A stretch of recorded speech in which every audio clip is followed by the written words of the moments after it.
Livro No Mundo Maior, por Francisco Cândido Xavier, pelo Espírito André Luiz. 6. Amparo Fraternal. Noite fechada, encontramo-nos à porta de aposento modesto, em santuário humilde. Gentil irmã de nossa esfera nos aguardava no limiar, saudando-nos atenciosa. Avançou Calderaro perguntando: "E Cândida, como passa?" "Muito bem. Deve estar conosco, em definitivo, amanhã à noite." Irmã Cipriana recomendou-me vigiá-la para que o desenlace se realize placidamente. Creio que nossa desvelada amiga já poderia ter vindo. No entanto, ao que me parece, a filhinha, que deixará na crosta, reclama certas providências. Entramos. No leito, uma senhora prematuramente envelhecida aguardava a morte. Na fisionomia, os fenômenos de extinção do tônus vital eram visíveis. Cândida, a irmã que nos merecia tanto carinho, prendia-se ainda ao corpo através dos fios muito frágeis. Pela doce luz que lhe nimbava a fronte, emitida por sua própria mente, eu lhe observava a grandeza da alma, o sereno heroísmo. Junto dela, uma jovem, de rosto pálido e corpo alquebrado, acariciava-lhe os cabelos grisalhos, enxugando de momento a momento as lágrimas em contínuo fluxo. O assistente indicou-ma, explicando: "É a filha a despedir-se. Ouçamo-las."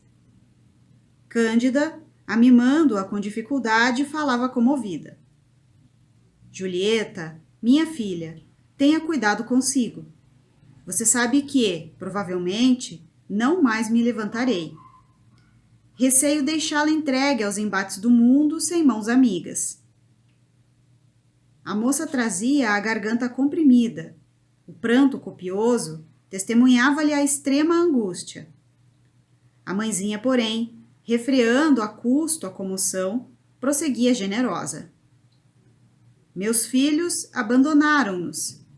Estamos sozinhas e precisamos pensar. Noto-a perturbada e mais aflita nesses últimos dias. Tenho a impressão de que o dinheiro não dá para nossas despesas.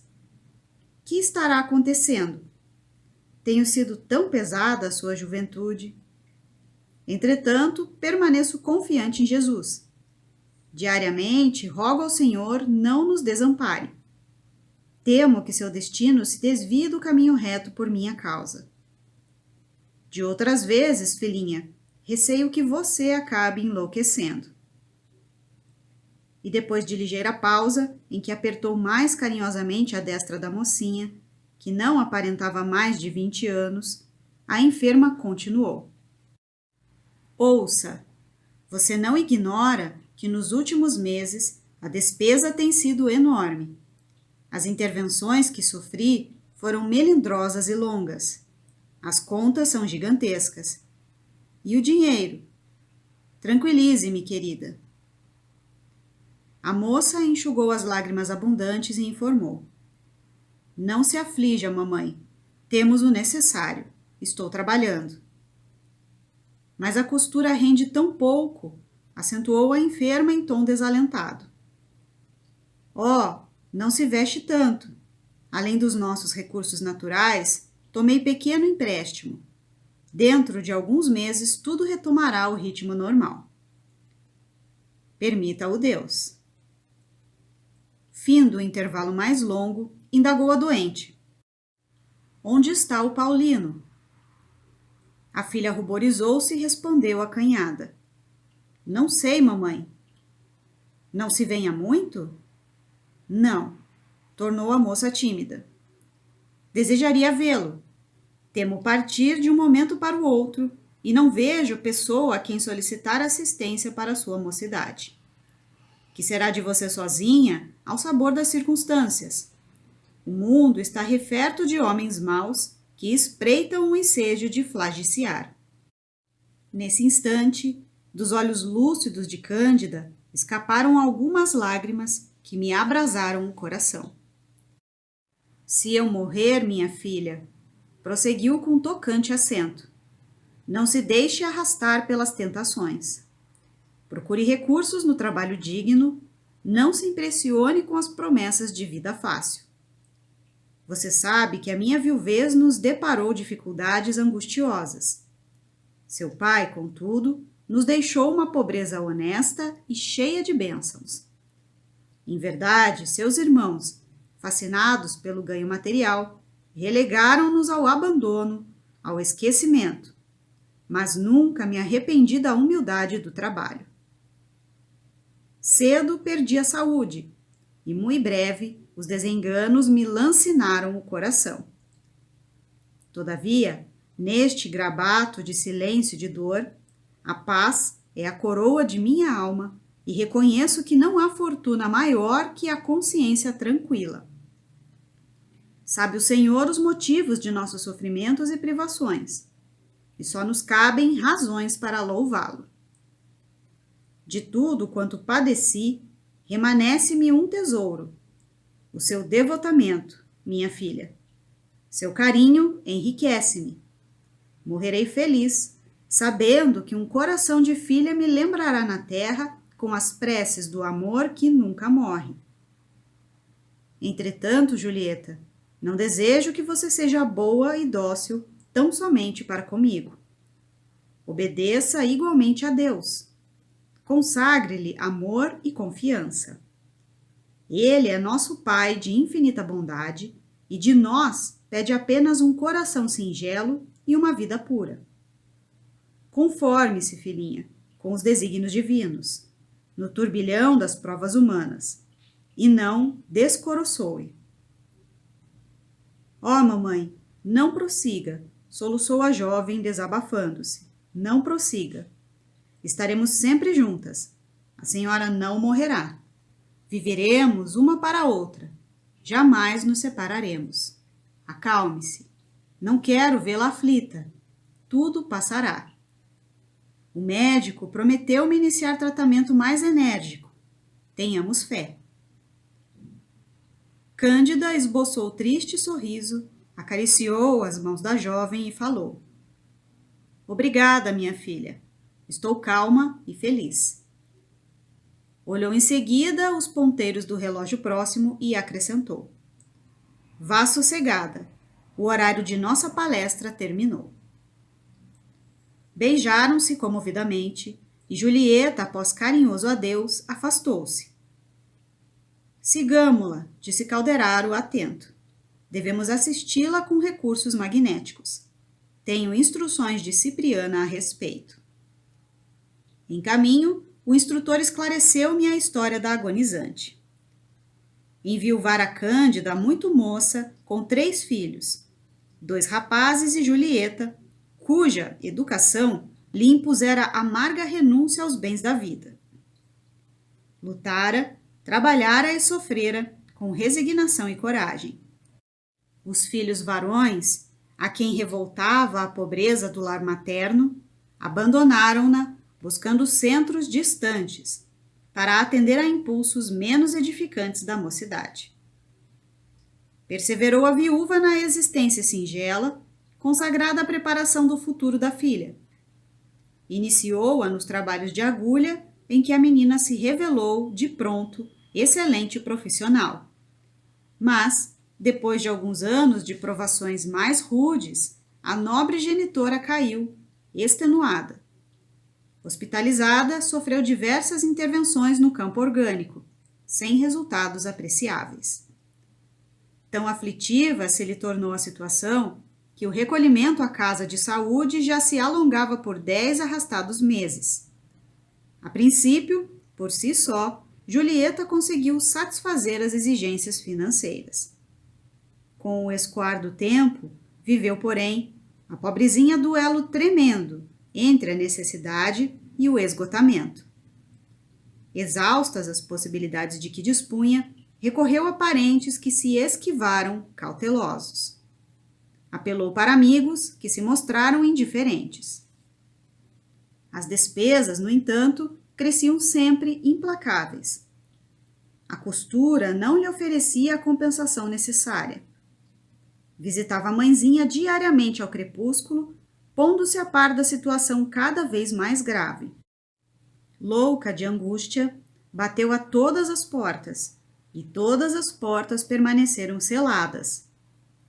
Incapaz de perscrutar aquela situação em toda a sua profundeza, com a genitora, que naturalmente não lhe desejava o sacrifício, cedeu a Julieta a insidioso convite. Passou a valer-se da noite a fim de trabalhar numa casa de diversões com o intuito exclusivo de agenciar mais dinheiro. Cantaria e dançaria, melhorando a receita. Desde então, passou a representar o papel de uma ovelha assediada por feras e, por mais que resistisse às solicitações dos sentidos, em dada circunstância, não logrou furtar-se ao império das sensações. Atraída pelas propostas de um homem, aquele mesmo Paulino a quem a mãe se referira, não teve forças para resistir. Aceitou-lhe a proteção prematura. Abandonou a máquina de costura e mudou-se do modesto quarto em que penosamente vivia. Fixou-se, então, no centro de diversões noturnas e, se comparecia a outros lugares, era sempre acompanhada por ele, interessado em tirar-lhe proveito da mocidade e beleza, qual cavalheiro vaidoso a ostentar uma joia. Julieta, no entanto, ocultava a realidade aos olhos maternos. Vestia-se com singeleza para a visita diária, e quando se fez acompanhar de Paulino pela primeira vez no hospital, apresentou-o a Cândida na qualidade de simples amigo. As aflições sucessivas da menina alteraram-lhe, porém, a saúde. Achava-se extenuada, doente. Recordando os exemplos maternos, experimentava atrozes perturbações conscienciais. Os prazeres fáceis não lhe amainavam o coração sensível e afetuoso. O dinheiro abundante não lograva atenuar-lhe o desalento. A maneira que conquistava alheia admiração para os dotes físicos parecia perder a paz de si mesma. Presa de incoercível abatimento, passava os dias e a noite sobre os fortes atritos da própria razão. Porque não persistira na vida modesta até o fim? Como não se confessar à mãezinha, obtendo-lhe a precisa orientação? Por outro lado, sentia-se desculpada. Precisava da cooperação financeira de Paulino para socorrer aquela que lhe dera o ser. Buscara recursos em todas as fontes que lhe pareceram limpas e acessíveis, e todas as mãos permaneciam cerradas aos seus rogos. Mas estaria procedendo com acerto? Não sentia coragem para tornar à oração de outros tempos. Debatia-se-lhe a mente, angustiada, entre as exigências do mundo material e as imperiosas postulações do espírito. No entanto, concluiu o calderaro atencioso. As preces maternas acompanhavam-na através do escabroso caminho. E Cândida não tem sofrido em vão. Colaboradora fiel de muitos serviços, é credora de muitas bênçãos. Depois de inteirar-me daquele drama comum a várias mulheres jovens dos nossos dias, seguiu o orientador até o aposento em que Julieta lhe receberia o socorro à organização psíquica em desvario. Rememorando as palavras ouvidas dos lábios maternos, acolheu-se a jovem num divã, em pranto convulsivo. Torturantes pensamentos se lhe entrechocavam no cérebro enfermo. Vibrações pesadas caracterizavam-se pela cor muito escura, desciam-lhe pela fronte e fixavam-se no aparelho respiratório. Representavam-se na pleura, invadiam os alvéolos e daí passavam ao coração, influenciando as trocas sanguíneas, momento em que a substância fluídica das emissões mentais se esvaecia absorvida pelas artérias. Notei, porém, que esse material oriundo da mente perturbada, imprimindo-se no mecanismo fisiológico, era assimilado pelo sangue, que, a seu turno, o restituía ao cérebro físico, acumulando-se em todas as zonas deste, mais próximas da substância cinzenta. Reparava, por isso, na jovem, não somente os olhos rubros e túrgidos de chorar, mas também os pródomos dos mais sérios distúrbios orgânicos. Identificando as manifestas perturbações no cérebro e no bulbo raquiano, encarei o meu orientador e perguntei: não estaremos aqui ante a misteriosa origem da encefalite letárgica? Muito mais do que isso, respondeu Calderaro sorrindo. A mente desvairada emite forças destrutivas que, se podem atingir os outros, alcançam, em primeiro lugar, o cosmo orgânico do emissor. Decidindo-se Julieta por um gênero de vida que lhe provoca violentos e contínuos conflitos na mente, passou a despedir energias fatais sobre ela mesma. Dotada de distinta educação, aurida ao contato materno que lhe aprimorou as concepções e lhe enobreceu os sentimentos, incompatibilizou-se com uma existência de nível mais baixo na crosta planetária. A preparação do espírito ilumina invariavelmente. Possuindo, destarte, sublime claridade interior para a jornada humana, colheria naturalmente paz, alegria e edificação no exercício de suas faculdades femininas, desde que se lhe oferecesse um campo de luta em que sentisse a sadia manifestação dos poderes da sua alma. O casamento digno é o campo indicável ao seu caso de mulher nobilitada pelo conhecimento e pela virtude. Cedendo, no entanto, às tentações de que foi alvo, sente-se intimamente precipitada escada abaixo. Todos os dias é constrangida no silêncio a recordar a exemplificação da genitora, a reconsiderar a própria atitude diante da vida e a reconhecer que se encontra desajustada. Nesse atrito incessante, agravado pelas péssimas emissões fluídicas do ambiente de que se tornou frequentador habitual, sua mente desce à região dos impulsos instintivos, experimentando extrema dificuldade em subir ao castelo das noções superiores, de onde a luz da consciência lhe dirige vigorosos apelos para que retorne à simplicidade e à harmonia. Tal situação impele-lhe a prece fervorosa, santificante e regeneradora, e daí o caos em que a pobrezinha tateia. É suficientemente educada para acolher qualquer benefício do meio onde levianamente se projetou. E, dominada pela permanente angústia, faz demasiada pressão sobre a matéria cinzenta, dando causa a lamentáveis desequilíbrios orgânicos. Calderaro interrompeu-se por alguns instantes, à maneira do professor que abre caminho à reflexão do aprendiz, e acrescentou sereno: não está ela, pois, simplesmente ameaçada pela encefalite letárgica. Avizinha-se da loucura, com estádios por distúrbios vários, provocados pela disfunção celular. Não somente isto, Julieta, nas circunstâncias em que a observamos, pode ser atingida noutros centros vitais. É capaz de apanhar uma pleurisia como antecâmara para a tuberculose. Com facilidade, será vítima de deploráveis intoxicações do sangue, que se caracterizarão por moléstias indefiníveis dos vasos ou da epiderme, sem excluir as desarmonias fatais do fígado, prováveis portadoras da ruína e morte para o veículo denso. Chegados a este ponto das elucidações, o orientador ergueu os olhos e considerou. Mas a justiça divina jamais desconhece a compaixão. Às vezes, nossa queda precipitada constitui mero desastre parcial, a que nos arrasta o desespero. A eterna sabedoria examina o móvel de nossas ações e, sempre que possível, pronto nos reergue.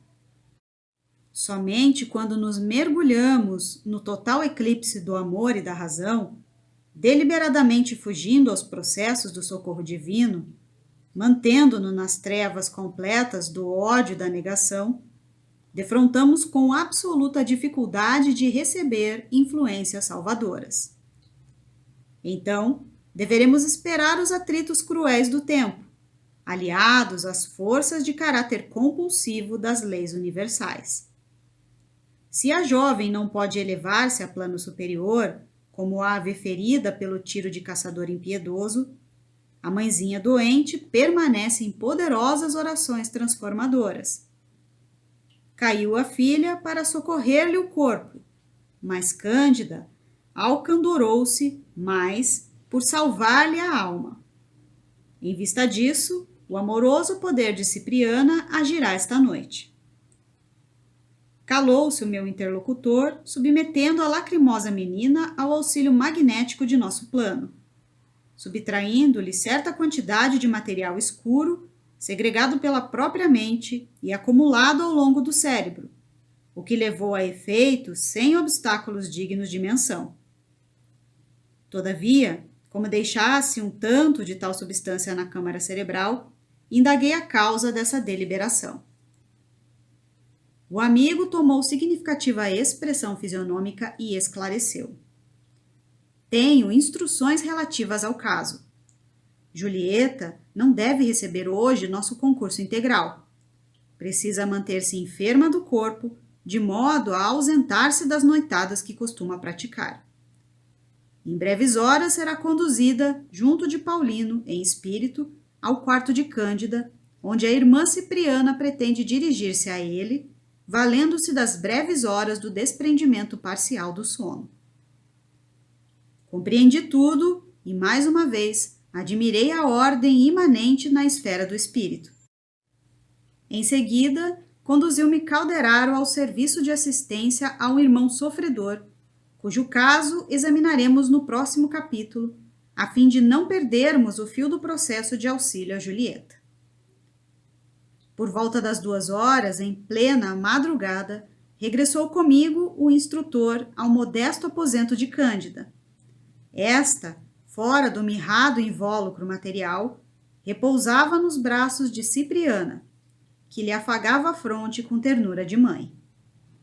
A doente, gozando de extrema lucidez, fora do campo fisiológico, respondeu-nos às saudações, tranquila e feliz. Outros amigos conservavam-se ao lado dela, reconfortando-a para o transe definitivo. Permutávamos impressões, prazerosamente, quando 2 irmãos do nosso plano penetraram o quarto, conduzindo Julieta e um cavalheiro que identifiquei por intuição. Confirmou Calderaro, esclarecendo. É Paulino que vem ouvir-nos. Diante de Cipriana, que sustentava a enferma nos braços carinhosos, ajoelharam-se ambos instintivamente, chorando comovidos. Ajudados pela assistência magnética dos mensageiros que os traziam até nós, contemplaram-nos a todos sob forte admiração, revelando, porém, notar que a luz de nossa benemérita instrutora lhes reclamava atenção maior. Sentiam-se humilhados e aflitos. Reconheciam ali a presença de alguma coisa do poder celestial. Mantinham-se confundidos e em lágrimas quando Cipriana se dirigiu ao moço de maneira particular. Paulino, falo-te em nome da divina justiça. Que o Senhor te abençoe, a fim de que me ouças com os ouvidos da razão. Escuta. Não supões, Julieta digna do teu braço vigoroso e trabalhador para a jornada terrestre? O que fazes da mocidade? Uma simples aventura dos sentidos? Não interpretas a experiência humana como estrada preparatória da eternidade? Que juízo fazes da vida e dos seus sublimes dons? Não partilhes o ingrato labor dos nossos irmãos menos esclarecidos, que pretendem converter a mulher numa cobaia infeliz para os jogos dos sentidos. Dignifica a tua existência de homem, honrando o sacerdócio feminino.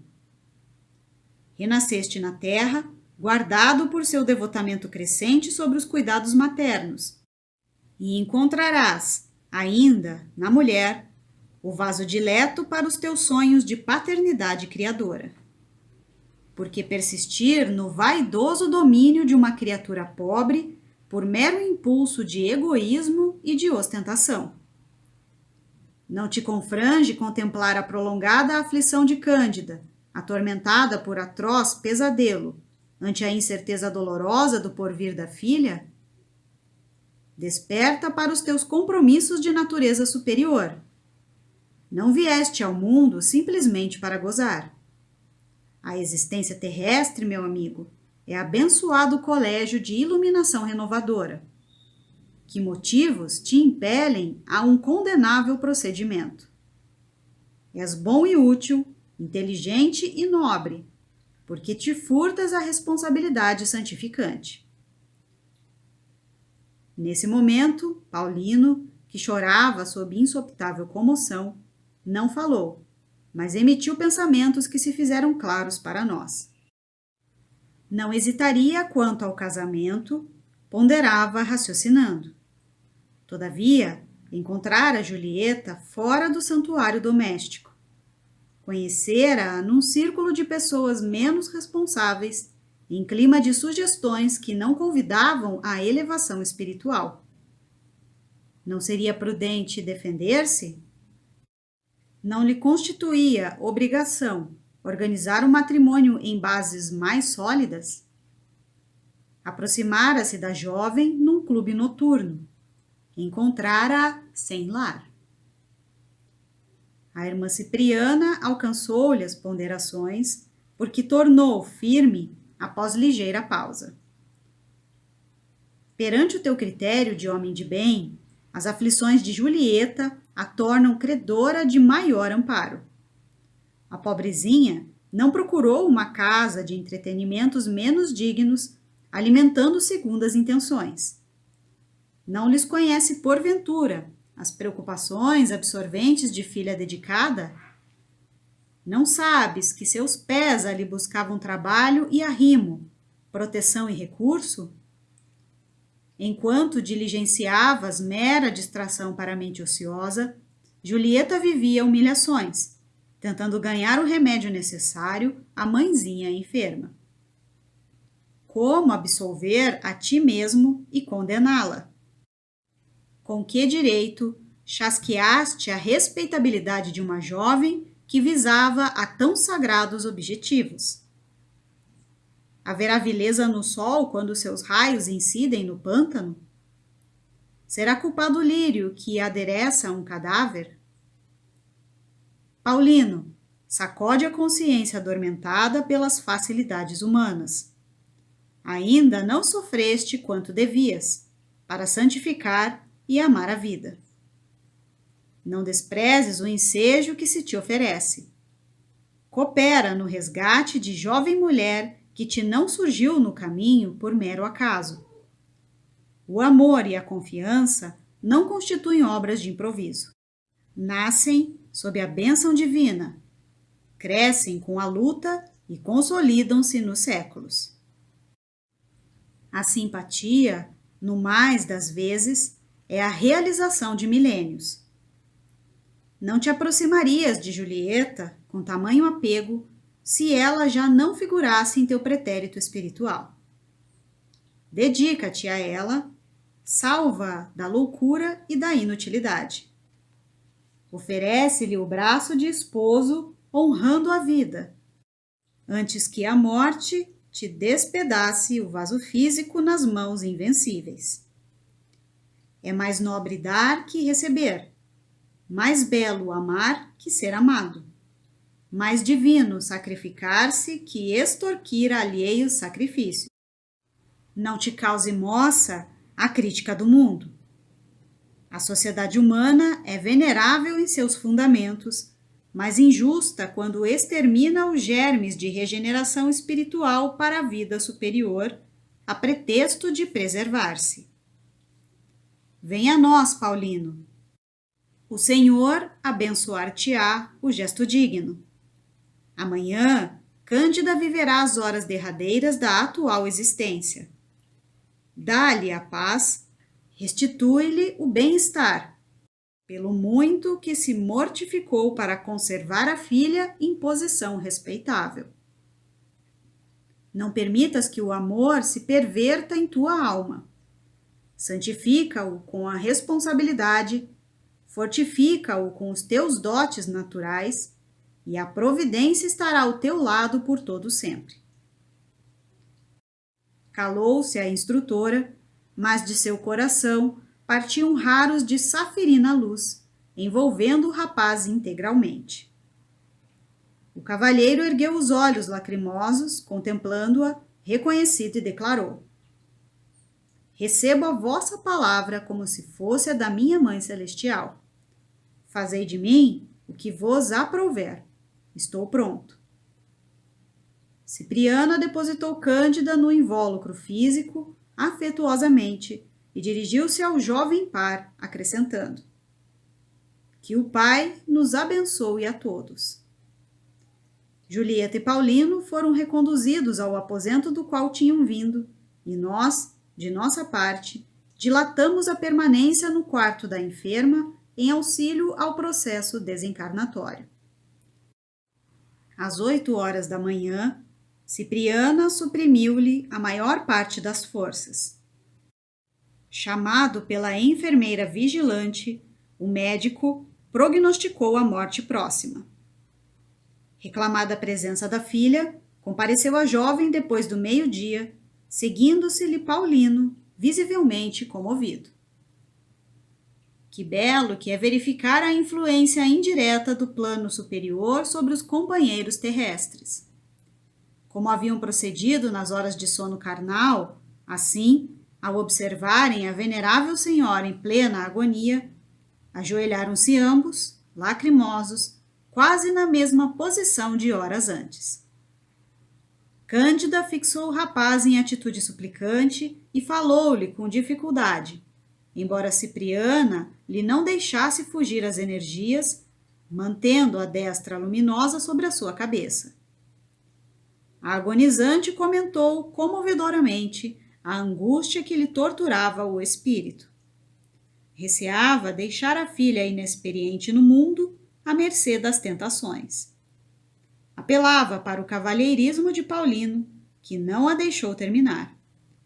De olhos rasos da água, colocou o indicador nos lábios da respeitável moribunda, confortando-a. Dona Cândida disse, atencioso: não fale mais nisso. Amanheci hoje com o propósito irremovível. Julieta e eu nos casaremos, dentro em poucos dias. Amanhã mesmo iniciaremos o processo de legalização de nosso compromisso, antes que qualquer circunstância interfira por empecer nossos desejos. Fique, pois, descansada.